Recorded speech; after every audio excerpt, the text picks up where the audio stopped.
Welcome back to Founder True Sports, episode 43. Super Bowl 60 is in the books. The Seahawks are officially the Super Bowl champions.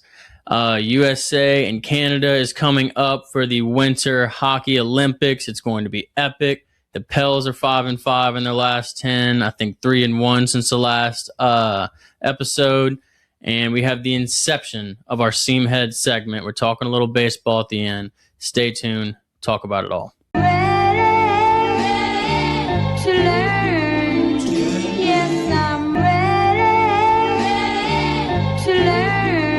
Well, boys, the squad ride on the Seahawks won, and I'm sure happy about it. We are not here on the podcast on Tuesday talking about the Patriots. We will talk about the Seattle Seahawks as our Super Bowl champions. Almost switched. I know Mike was close to, fucking us over a little bit, but he stayed in it. He cheered for the Seahawks all the way until the very end, and we won. Yeah. And you also came up big. I mean, you hit on the Super Bowl big on a lot of takes from the last pod. Kenneth Walker, Cooper Kupp bet with Drew. You absolutely dusted that in the first half, I think. Yeah. And then almost first quarter. I mean, it was insane. And then the AJ Barner take that you had where you said he was going to have a huge game. I think he had 4 catches for 54 yards with a touchdown. Yeah. I mean, that's a great that's an awesome Super Bowl. For not a well-known tight end. For sure. Including when you got Njigba, Kupp, and Rashid Shaheed on also to throw to. Happy to see Rashid Shaheed get a Super Bowl. Yeah. Also, sure. I was happy to see him say that he missed New Orleans. He said that he missed the crawfish, beignets, and people. He can come back. He's going to be a free agent. Can you imagine that? This was a damn good game by the Seahawks. They dominated the entire thing. Oh, my God. The defense was absolutely incredible. Had 6 sacks, 3 takeaways. I mean, did you see the sack? I don't remember the exact lineman, but probably Will Campbell. The pancakes were so he went through one of the linemen and got Drake May and just brought him down with the lineman. Yes. That's when I knew the game was going to be a little bit different. I like it when Will Campbell got ran over and then Steven goes, "There's a flag," and it was on Will Campbell. Yeah, that was tough. Because Michael was like, "There's your guy, Will Campbell, getting ran through." I was like, "Dude, there's a flag," and he was like, "It's on Will Campbell." He was getting knocked on the ground hard, it looked like he was So Will Campbell had one of the worst games in general a lineman can have, and he had it in the Super Bowl. I think he had the worst game out of any lineman from the year. He allowed 14 pressures. A sack. He had the worst postseason and Super Bowl ever. Yeah. In lineman history. He was graded 38 overall. Yeah.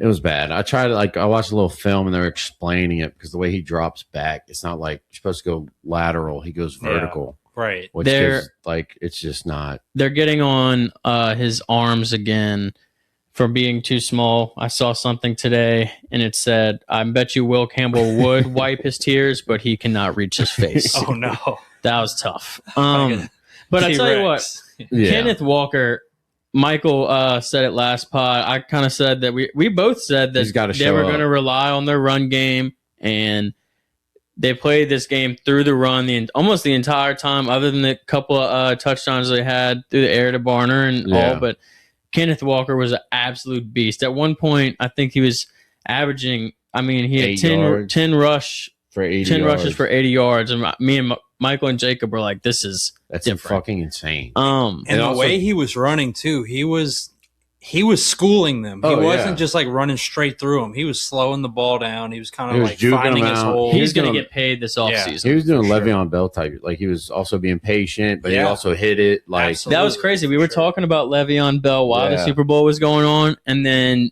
Kenneth Walker had a run, and they talked about Le'Veon Bell. We were like, we just spoke a Le'Veon Bell run into existence, but it was awesome. Did y'all see the clip of Collinsworth? No, I did not. When he was talking about Drake May on that one drive, it was right before he threw the pick. And he was like, "This is what they should have been doing all game. He's just managing the game." And then right when he said he threw the pick, and he goes, "I got nothing to say." He was like, I got nothing. But Kenneth Walker, crazy stat. He's the first running back to win MVP since '98. Wouldn't y'all think that they would have a couple more running backs that would have won? I don't know. I feel like that's running back's a huge part of the Super Bowls. But then again, too, besides like Saquon, like every other running back in a Super Bowl has been like a dual-headed monster type. Yeah. Also, when you think about the MVPs, sometimes it's just random guys. Yeah. You know what I mean? He just showed up. Like, how do you think Jason Myers feels when he scored half the points? I know. I said that the entire game. I'm like, he might get Super Bowl MVP. I think he would have got it if he would have nailed like a 50-yarder or something. But the fact that like they were getting all the way down to the 10 and 20 because of Kenneth Walker, like you got to give it. He was dominating for sure. Plus, he got that touchdown callback too. Like he would have had 200 yards. On the Patriots side, if it was not for Christian Gonzalez, dude, they would have won this game by probably 25 points. Yeah. I mean, Christian Gonzalez stopped that Rashid Shaheed bomb. I don't know if Rashid Shaheed would have brought it to the house, but at the same time, he completely stopped that. And then they also had the Jackson Smith and the Jigba like slant. Yeah. And he stopped that. And I was thinking the entire time, like, if they didn't have this dude, this game would have gotten pretty ugly. Yeah. Patriots defense didn't play bad. It was just their offense. Like, McDonald had that offense in a fucking pretzel. It was terrible. He had what's the offense coordinator for the Patriots? Josh McDaniel. Yeah, he had him like not figuring, like he couldn't figure out. He was blitzing. There was one play they show he blitzes both slot DBs, both linebackers, and drops back the defensive tackles into coverage. I was the worst offensive half of any Super Bowl ever for the Patriots. Yeah. Kenneth Walker had double the amount of yards in the Patriots whole offense. The Patriots couldn't get anything going. Yeah. And I mean, even the swing pass that they did score. I mean, they did have the Matt Collins, Drake May touchdown. That was good. Yeah. But then, even the Ramondre Stevenson touchdown where Drake May like rushed up and then threw it to the side. He like put his hands on his head and was like, oh no. Yeah, it was a very, very bad throw. He didn't look good in this game at all. Yeah, but then also to come to Will Campbell's defense, like, if you know he's struggling, why don't you give him help? Like, they weren't chipping the DNs. They weren't leaving the running back in protection. No, actually, one of the guards chipped someone into him. It was the first sack of the game, yeah. But, like, they weren't helping him. Like, he did play like shit, don't get me wrong. But they also did not help him. They said they're not moving him to left tackle, though. Guard? Guard. They're committed to keeping him at left tackle. I wouldn't, but if you know his arms are short, like, you got to give him help. Like, he's know he's a rookie. He's playing with an injury. He's 22 years old. Got to run some two tight ends. Like, yeah. Or just get the running back out. And, like, when the running back goes out, just chip the DN to help him out. Like, if you, like, I hate that they're making that excuse, but you knew that not before the game. It took you after you got your ass beat to figure that out. Yeah, nah. Can I ask something? Do you guys think the Patriots fans are like, think about how high Drake May was all season. He was the talk of the town. We were like, oh my God. Like, even on the pod, we were like, holy shit, this dude is great. I mean, the accuracy, he was throwing some crazy games. And then this playoffs, it's kind of been a little ugly. Super Bowl, shit his pants. I think Drake May's still a good quarterback. I just think like the weapons that they have just weren't a playoff worthy, like, as a team as a whole, I think Drake May is a playoff-worthy quarterback. Team as a whole, offensively, including weapons, is not a team you want to have in a Super Bowl. Right.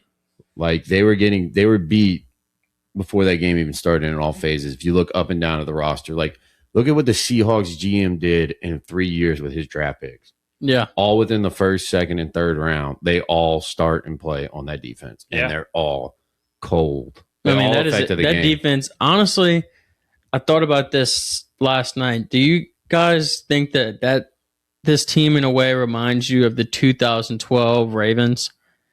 Like, this is like, it reminds me of that team in such a way that like Sam Darnold's kind of having that a little bit of a Flacco vibe to him. And then that defense was just cold as shit. You have remember Jacoby Jones in that game? Yeah. He had the kickoff return. And then also had a couple bombs thrown to him. He killed that game. He was just awesome. The only person to give this Seahawks defense trouble was 44-year-old Matt Stafford. No. Well, he also did give him trouble. Oh, came off the couch. Yeah. Remember, they almost won that game. Yeah. So that is true. They would have been in this. But the Rams, that's crazy. The Rams are the only team to give him trouble too. True. I think maybe the Seahawks, whenever they played Phillip Rivers, were so caught off guard by how like slow the game looked. Right. It's almost like I remember whenever you'd like go up against a bunch of pitchers when you were a kid, and then you'd have like that really slow pitcher, and you'd be throwing like 20 miles an hour, and you just whiff all three because you'd be trying to send it to the moon, you know? Well, that too, like you think a guy coming off the couch won't remember anything about football, but like Phillip Rivers was calling out their formations, like people forget he got a head coaching interview. Yeah. I mean, with the Bills. Yeah, I wouldn't relate them to 2012 Ravens because just that defense was. You had Ed Reed, Ray Lewis. They don't have that, but I do think that defense is elite. Like their head coach knows what he's doing. Like his story too is so cool. That dude used to wait at He waited at a coffee shop in Georgia, and the defense coordinator walked in and he asked for an assistant job. Damn, and he got it. And then from then on, like he would just work his way up slowly and slowly. That's badass. I tell you what was very upsetting about this game. I had $50 on the over. Bood's dad put 300 bones on it through Bood, and they were about to win damn near $1,000. Kenneth Walker takes it to the house. We were going insane. I've never seen someone lose their mind like Bood did. He was his soul. My man was convulsing body. like an exorcism. And then Michael said, "Flag." And the air was taken out of the room. It wasn't even a bad hold. No, like it was iffy. Right. It was iffy, man. I was like, gotta let that roll. All the over bettors were just immediate nut punch. Yeah. Awful. But yeah, the Super Bowl bad game really overall. Yeah. I liked the game. I didn't. I mean, at the end it kind of got a little contentious, but the first half. That was like watching fucking paint dry, Mike, and you know it. No, I liked it. Like just seeing Mike loves defensive battle. Yeah. Like seeing a defense dismantle an offense has been talked about all year. Like, but also too, Drake May played Denver, played Seahawks. Like he didn't play no slouches defense in the playoffs. Yeah. But I just wish there was more back and forth. Yeah, me too. I mean, that like at the end of the game, it kind of got fun a little bit when they were going back and forth. But what'd you think about the halftime show, boys? The halftime show is the talk of the town. Better than I thought it was going to be. It had to be better than the Turning Point USA one with Kid Rock. I don't know who the other country stars were, but I saw a couple of clips, and I don't know what the fuck Bad Bunny was saying, but even his vibe and what he had going on looked about 10 times better than the other halftime show. Bad Bunny did. He brought back what halftime shows are supposed to be, and it's supposed to be like a show. It's not just supposed to be you singing. Like it's supposed to be a whole like theatrical thing. Like shit's supposed to be going on. Bad Bunny made me want to learn fucking Spanish. Dude. I'm a fan of Bad Bunny. Like I've liked Bad Bunny for like 6 or 7 years, so it's like not. My sister was hyped about. I mean, my sister thought there was a football game at the Bad Bunny show. Right. So it's like I was a fan already. So the people that are hating, it's like. Whatever, to each his own, but also to each his own while you're hating. I mean, if you're that into like, if the Super Bowl halftime show is pissing you off that bad, like touch grass, then you're not there to watch football. You're not a football guy. Go touch you some grass. Like this, you're not going to watch Fountain True Sports get all worked up about the halftime show because we're here for the fucking game, dude. Yeah. I forgot who somebody said on I forgot what podcast, but they were like. Usually when you're watching Super Bowl and the halftime show comes on, that's when every guy gets up, goes grab a beer, finally eats, sits down, relaxes, and then goes back for the third quarter. You're really not watching the halftime show. I was by your ice chest of sides eating potatoes and carrots. I caught a little bit of Bad Bunny. Didn't watch every single part, but the ending where he was coming off to his like most famous song and everybody was chanting it together and all his boys were behind him. That was fucking epic. Yeah. That got me fired up. The only thing I will say negative about the halftime show, and it's not Bad Bunny related, Jay-Z, he picks his artists that are under his label to do it. So, like last year, instead of picking Wayne, since Drake and Kendrick were beefing, he picked Kendrick. Yeah. Because he gets paid if Kendrick Lamar has a more successful career. Yeah. Same thing as Bad Bunny. It's more money in his pocket. Also, Kendrick, I think fans are like something else. Kendrick and Drake's beef was like such a big part of 2025. It was almost like, for clicks and like all the bullshit, you had to put Kendrick in. But I mean, for Wheezy not to even get brought out for a little bit, I mean, that was BS. That's like we'll never see like imagine like Creed for a Super Bowl for us. Yeah, like that would be. Also, New Orleans in general, like from just all the podcasts and people I follow, like. seemed like it had a 10 times better Super Bowl than San Francisco. This looks like a Monday night game to me. Yes. Yeah. Like, I did like it though. Bad Bunny killed it. Besides the halftime show, you could have convinced me that was a Monday night game. The commercials sucked. Commercials were awful. Buns. We laughed at the wrong one. Yeah, we won't say what we laughed at, but it wasn't one you were supposed to laugh at, but it just made no sense at all. And it came out from left field. I think if you're listening to this, the handful of people that watch the commercials with us, you know which one we're talking about. Yeah. But yeah, just how would you grade the Super Bowl overall? Give me a letter grade. Oof. Halftime show, game. B- because I like defense. I was gonna say C+. I was gonna say C+. I don't want a B-. Nice. This is really like you really can't say anything about the Patriots because they're just so fucking bad. Yeah, I don't know. The Patriots are going to be in a tough spot. Yeah. I don't know if they're going to get back from this quick. But I just don't understand how they don't use Travion Henderson. I don't think he got the ball. Michael's going to keep banging that drum. We were talking about it the whole Super Bowl. Michael hates Ramondre Stevenson, hates him, and like they really just don't. Like here's the thing: you've watched Travion Henderson have like a bunch of 50-yard runs and break one. Like keep running the ball. He almost turned that return. Yeah, they start up the half. They do it when it's too late. It seems he had 930 yards this year. Sneaky, he's sneaky. Almost had 1,000 yards. And the reason why they won't play him is because he's not good in pass protection. But then you don't leave Ramondre Stevenson, and you don't leave him to protect the quarterback. Yeah. So if you're not using your running back for pass protection, why not use your better running back? Facts. Run a fucking screen with him. Yeah. The only reason it goes from like a C+ to a B- for me, Devin Witherspoon, bro. Oh my God. He was ball hawking, like getting to Drake May, like he's the one who had the touchdown. No, he had 2 sacks. So he was the safety. Slot. He was the slot DB. Yeah, slot DB. He had 2 sacks and probably he had 2 sacks, 4 tackles. Yeah, like couple pass breakups. He had a game. Yeah, but then also too, forget the safety's name. His first name, his last name is Love. There's a little clip. Michael, that might be number 3. No. That's number 20. Number 3 is Imano. I don't know. You're never gonna get it. You don't want to know his name. It has 2 W's in it, I think. But Love. Like they have a clip of him breaking down.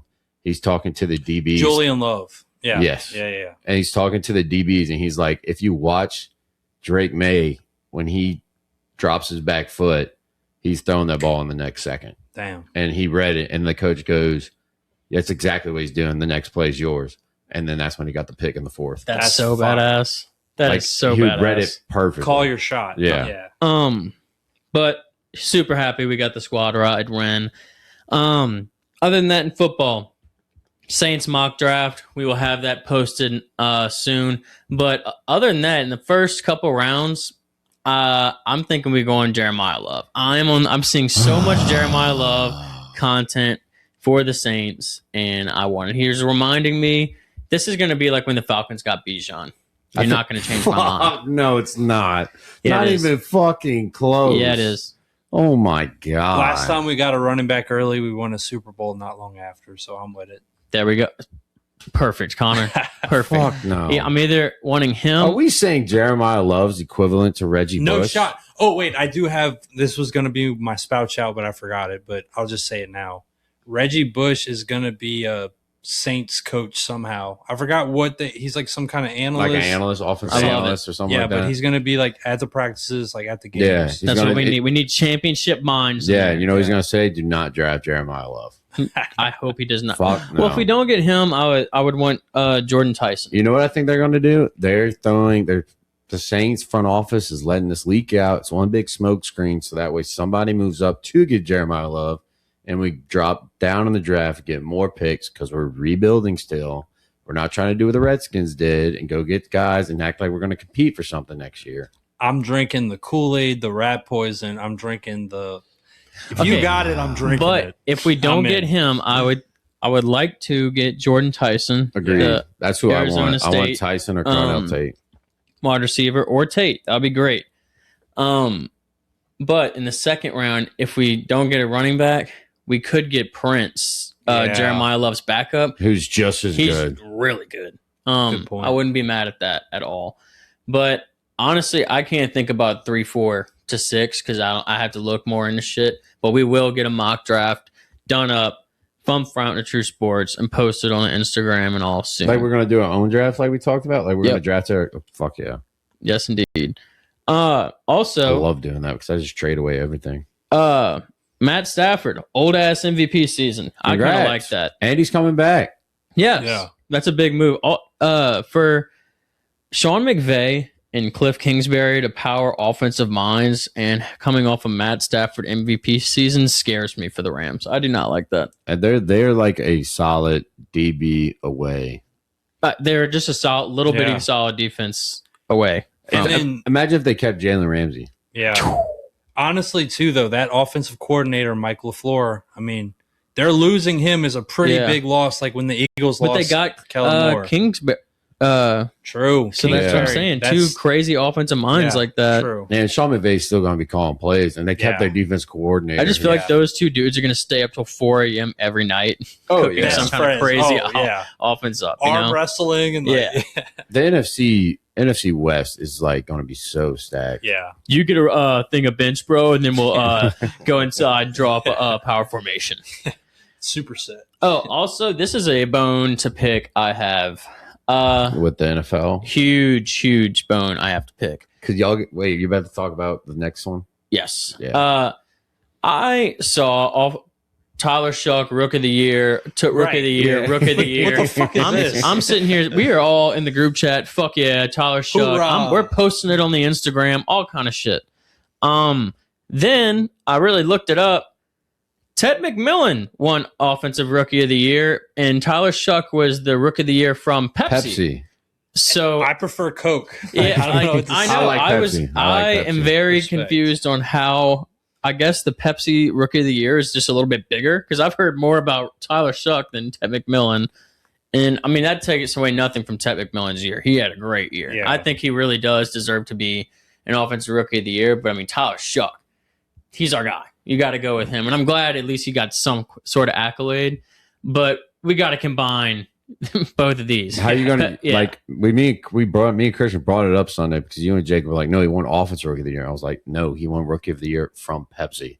But then Jacob brought up a good point. He was like, how do you win Rookie of the Year when that means you're the best rookie of that year, but you lose offensive, the position, the style of play that you're in, you go which is niche. Offensive. Yeah. Right. Very weird.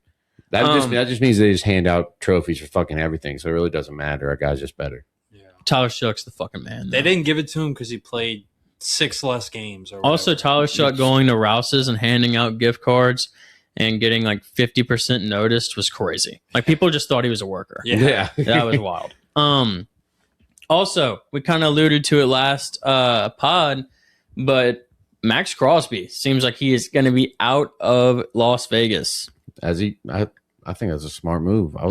He was talking about maybe going to MMA. The money's right. He might go to the Rams. That dude's nuts. Yeah. If he goes to the Rams, dude, God, that'd be scary. For real. Yeah, that does seem like a Ram guy. But I really have to see Trey Hendrickson in a Titans uniform. I heard that again. I'll say that on the last pod, and I have to see that. It's just in my mind too hard. Also, David Njoku from Cleveland, tight end. Would be cool if the Saints got him. I would love that. I could see the Saints getting him on a 1-year deal. Yeah. I would love that. Then again, I want them to get anyone who's just capable of scoring a touchdown on a 1-year deal. Rashid Shaheed's going to come back. His contract's up.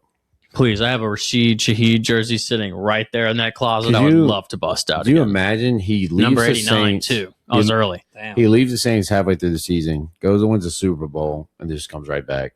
Yeah. To the place he loves, New Orleans.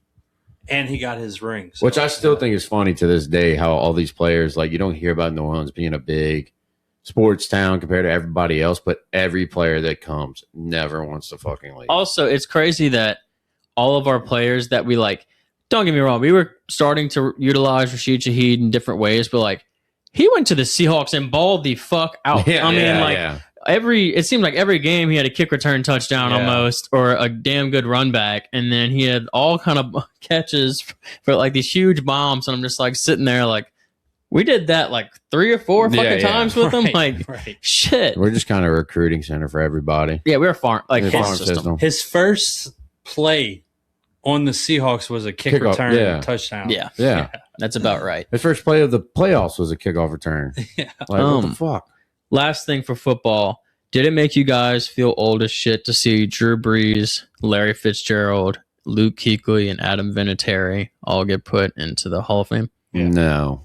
It made me feel old. Maybe feel like, damn, that's fucking cool. Dude, I'm happy about it. Larry Fitzgerald's dreads were all gray.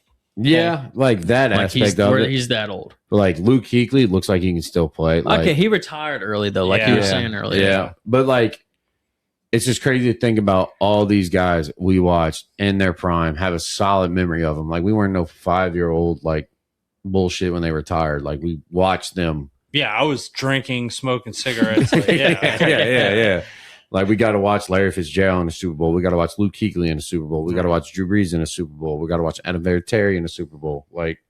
Multiple Super Bowls for Adam Vinatieri. Damn, should have been multiple for Drew. God, that hurts. And multiple MVPs, but we know he's good. We know he's the GOAT. He is the GOAT. I got his jersey on right now. We're just doing audio again this week because we're having technical difficulties with the lagginess from the video. So I forgot we weren't doing video and just put on my Drew Brees jersey, and now I'm just sitting here in it for vibes. Well, I have my Saints Super Bowl shirt on Sunday because of the anniversary. There we go.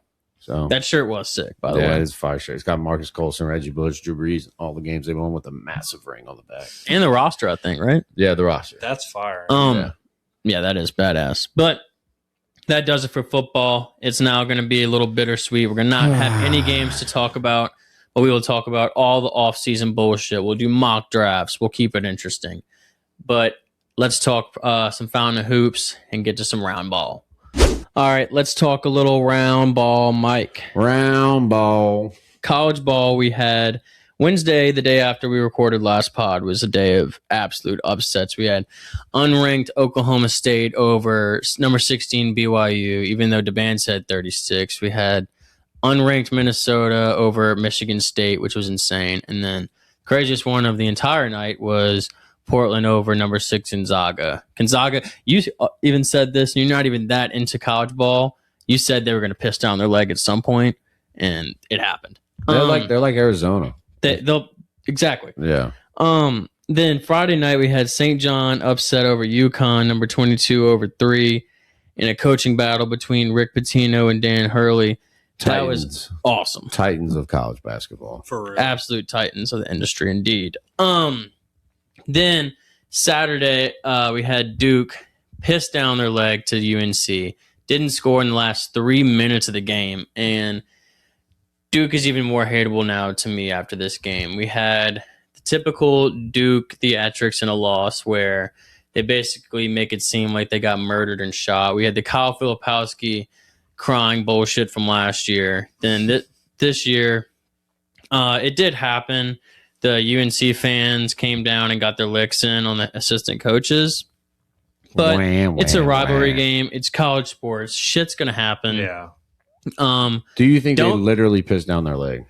It kind of sounded like it in the presser after. I mean, the coach was like, "Who's scary?" And I didn't like that. Come out and be like, "We're grown men. We take our licks."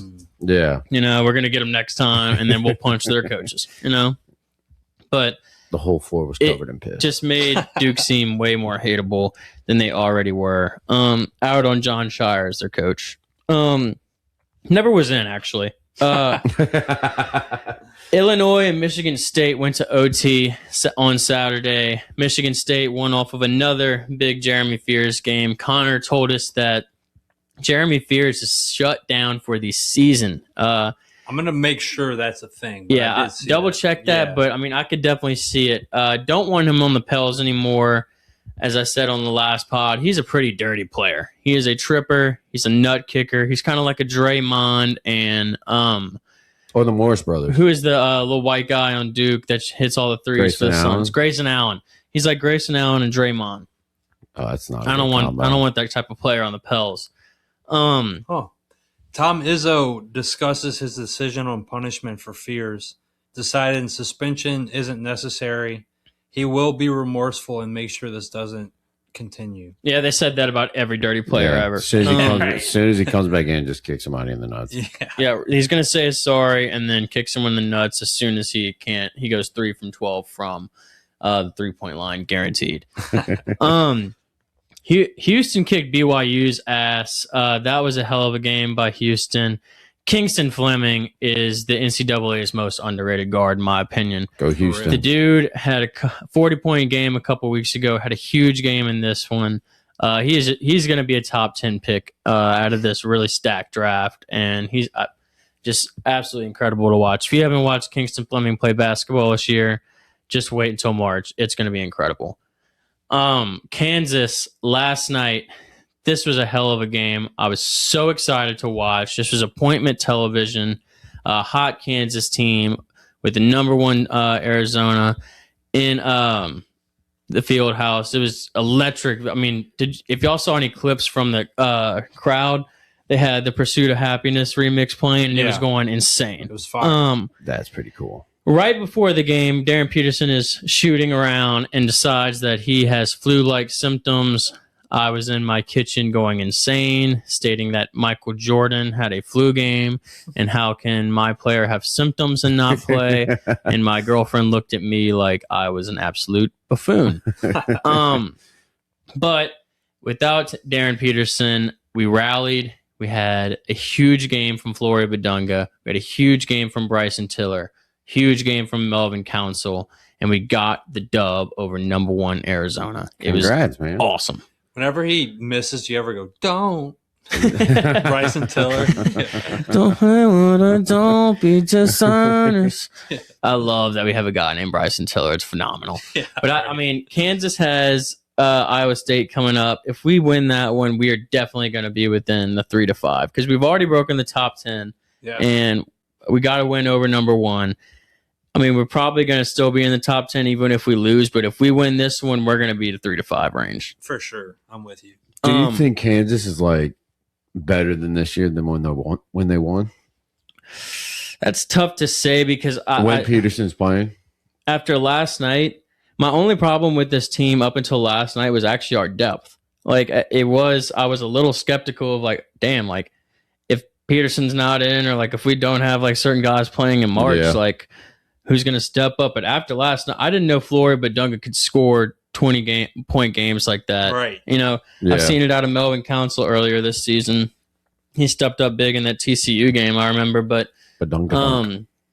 yeah, I was happy to see that. And if Darren Peterson does decide that he wants to start playing basketball with us, I don't know we're going. That's a Final Four team. Buy in. I think that's my worry with Kansas is they're rallying behind him not showing up for him. I tell you what I did like to see. What I said it last pod, that Bill Self was like the thing I was skeptical of. After last night, that is no longer.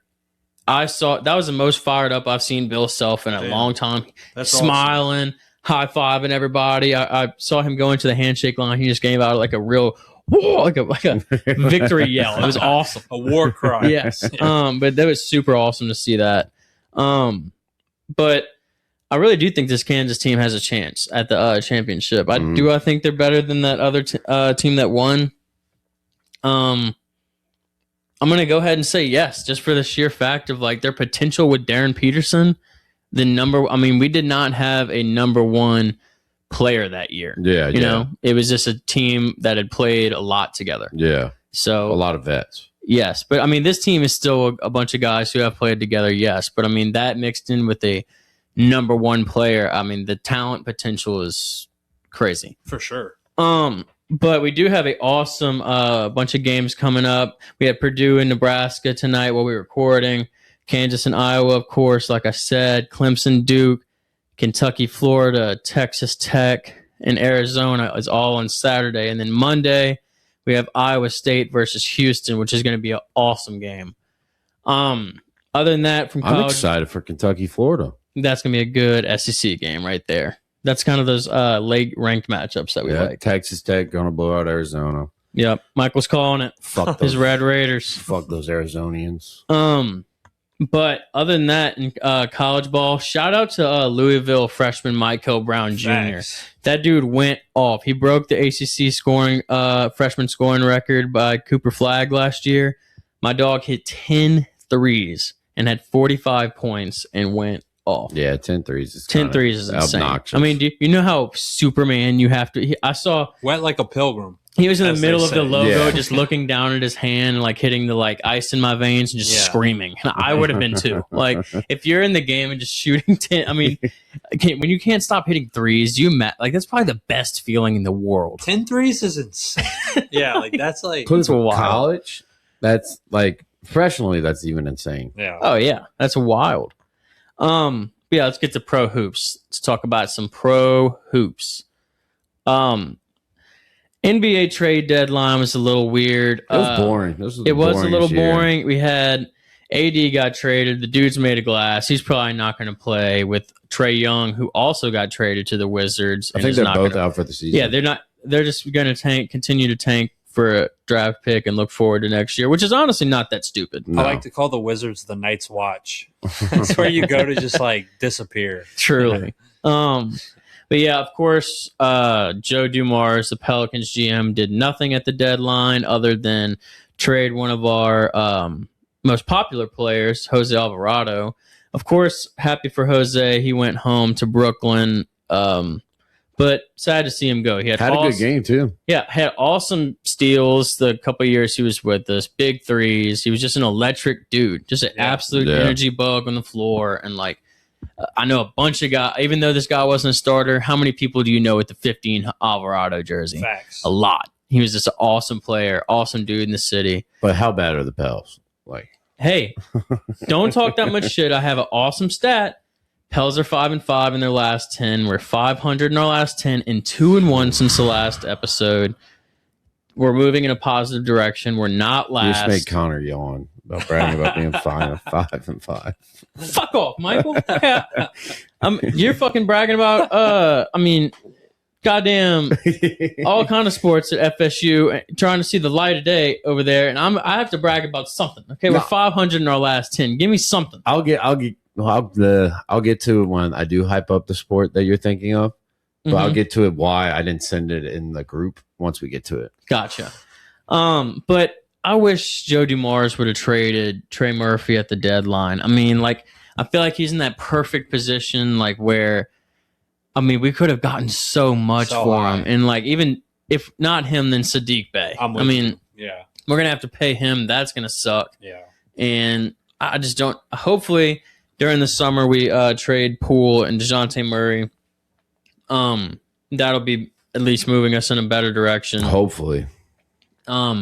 But yeah, this shit aggravated me. I was ready to fight. I mean, I was banging my fist on my desk every trade that got made. That wasn't like the Isaiah Pelicans. Stewart. Yeah. Speaking of fights, we had the Pistons and Hornets brawl. It was just absolutely. Isaiah Stewart came out of nowhere. He wasn't even playing. He just loves to Royal Rumble. Oh yeah. That dude should be in the WWE. Yeah, I think he legit said like, "This is why I'm on the Pistons. Why the fuck else would they draft me?" Yeah, I mean, Jesus. Maybe to play basketball. Yeah, right. Maybe. Yeah. But do you guys think NBA fights are the worst fights in sports? 100%. There's no actual. Shout out Jose Alvarado again because he actually landed a punch this year, but. Usually it's just a whole bunch of pushing and shoving, whereas in hockey you have ass beatings immediately. Baseball, you have awesome brawls. You have football, they're even punching, and they have helmets on. Yeah. Basketball, it's a lot of hold me back, bro. Yeah. Who swing first, man? Yeah. Whole lot and face touching, a lot of head to head, forehead touching. Right. It looks like they're about to kiss. Right. It's very weird. It's soft. NBA is pretty soft. Not gonna lie. So that's probably the softest, like. Out of the four major sports. Fuck yeah. They load manage unlike every other sport. Yeah, and now it's trickling down to my favorite Kansas basketball player almost ever. Do you think that's because I think that's because like NIL too? They're load managing my man Darren Peterson. Already. They're NBA training him. I think that's bullshit. That is crazy. All right, let's go to Puckett with Fountain of True Sports, the premier hockey talk in the South. Fuck yeah. Mammoth. Tuck it. Tusk up, baby. Tusk up? Yeah. Or tuck it. Tuss up. I'm saying tuck it. Don't say tuck it. That makes it sound like you're. Tuck it's wild. Yeah, that's wild. I thought that when I said it. Tusk up. But we have taken a break for the Winter Hockey Olympics. It's going to be electric coming up, and we're going to absolutely beat the shit out of Canada. I can't wait. We climbed up since the last spot too. Yes, we got the season sweep over the Red Wings, and we secured a playoff spot right before the break. We're up as Mammoth fans, Mike. Yeah. This is awesome. Connor's Knights are top of their division. I'm getting a Nick Schmaltz jersey. He's my GOAT on the Mammoth. I'm very, very excited. I peeped the Mammoth stuff on Fanatics. I mean, my baby's gonna be in Fanatics stuff. I mean, they had like a My First Valentine baby onesie with like Mammoth stuff all over it. I was pumped. That's fire. I just realized too this week. So like as soon as we decided to become Puckett fans, I went to follow like all this hockey shit. Well, I just typed in Mammoths on Instagram and followed the first hockey team that pulled up. Found out it was a youth league. Nice. And didn't realize that till about... You probably got put on a watch list. I've been following for a month, and I just realized that probably 3 days ago when I noticed it was a child. Nice. I was like, oh. And then I looked up Utah Mammoths, and then the team actually... Yeah. But then I did Utah Mammoths, and then I was like, that's them. Yeah. But in the youth leagues, they fight too. They fucking go all out. I love it. As far as the Mammoths, shout out to the goalie, Veggie. He's like top 3 goalie right now. That's what we need. Going into the That's exactly Olympics. What we fucking need. I tell you what, dude. Hockey goalie mask, by far one of the most badass graphic things in sports. Yeah. When both goalies come out of the fucking goal, the net, and they banging their thing against the middle when everybody else is fighting because they want to fucking fight. Yeah. That's my favorite thing. The goalie fight a couple weeks ago was awesome. Oh, yeah. My favorite Justin Timberlake movie that he's in is Love Guru. Yes. Jacques Lecoq Grande. Yeah. That's just hilarious. That movie rocks. Also in hockey, Gavin McKenna, #1 hockey prospect, knocked out some drunk kid allegedly for calling his mom a whore. That's pretty awesome. I mean, probably the last dude I'd probably call his mom a whore would be the hockey prospect. Some goon. Yeah. Right. It's like equivalent to like UCF boxing calling their mom a whore. Yeah, you just don't. I mean, we'd call a soccer player's mom, maybe like something wild. Like tennis. A soccer player do would hit you in the shin and feel like a Razor scooter. Yeah. I mean, you don't call Gavin McKenna's mom a whore, you're going to get knocked the fuck out. Like, half this dude's sport involves fighting. Yes. Right. Bad idea. They probably all take some sort of fighting class, like boxing or jiu-jitsu or you. Dumbass of the week is that drunk kid. Yeah. Shout out him. How drunk do you have to be to get in a fight with a hockey player? Toasted. I mean, that is like not know your name level drunk. You play stupid games. Win stupid process. Truly. But Utah Mammoth, 4th in the West Central. I'm excited. Go. Let's roll. And the USA is about to take it to the Canadians. And when we win, I'm going to cook an entire pack of Canadian bacon and just party all night. Pancakes and maple syrup. Oh, it's gonna be great. God, it's gonna be awesome. Next, we are going to get to baseball here soon in the next coming episode. We have a whole lot to talk about. LSU is opening up their season this week. They have a lot going into this season. We could repeat 3 out of 4. Let's do it. Could go 3 out of 4.